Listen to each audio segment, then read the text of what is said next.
Hello. Hello, is it me you looking for?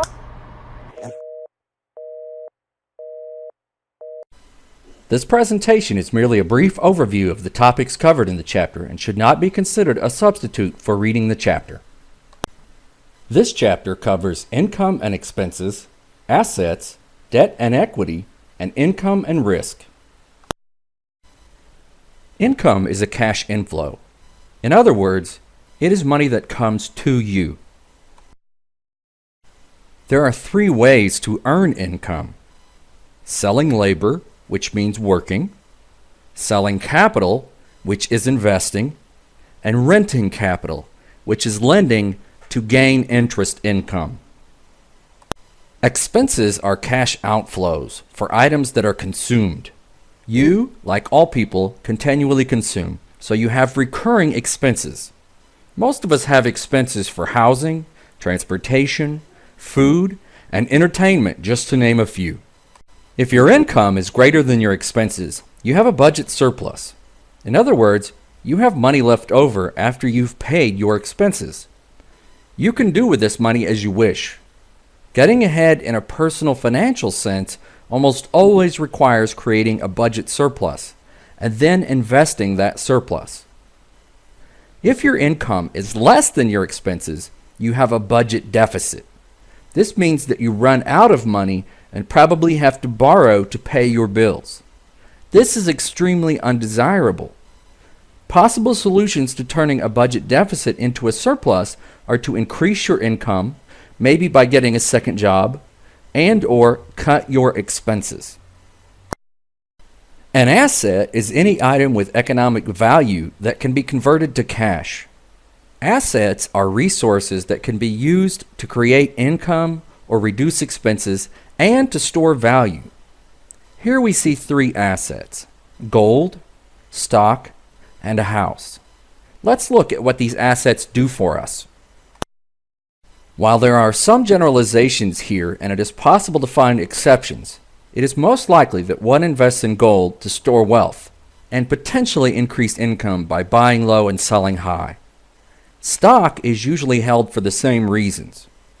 A home may reduce our expenses over the long term when compared to renting, and it typically stores wealth fairly well. Most of us are probably all too familiar with debt. Technically, debt means renting someone else's money for a period of time. We usually call this renting borrowing. While debt, such as credit card debt, that carries high interest rates and is used for unnecessary items is bad, some debt, like student loans, which allow us to get an education we might otherwise not have been able to obtain, is good. Equity represents ownership. Let's pretend that you want to buy a vacation cottage and you have saved $100,000 for such a purpose. You find the perfect cottage, but it costs $150,000. Instead of saving up the extra $50,000 or borrowing it, you decide to approach a friend who will put up $50,000 to buy part of the cottage. You spend $100,000 and your friend spends $50,000. So you have 2/3 ownership and your friend has 1/3 ownership. These ownership stakes represent equity. Now let's look at another way you could have bought the cottage. You could have borrowed $50,000 from the bank. Of course, you would have to pay the money back plus interest, so it would cost you more than $50,000 over time, but you would own 100% of the cottage and not have to share it with your friend. Finally, let's turn our attention to risk. We must not put all of our focus on getting more of what we want. We must also focus on protecting what we have. Most of us have two sources of income: labor and investment. Those sources of income are at risk.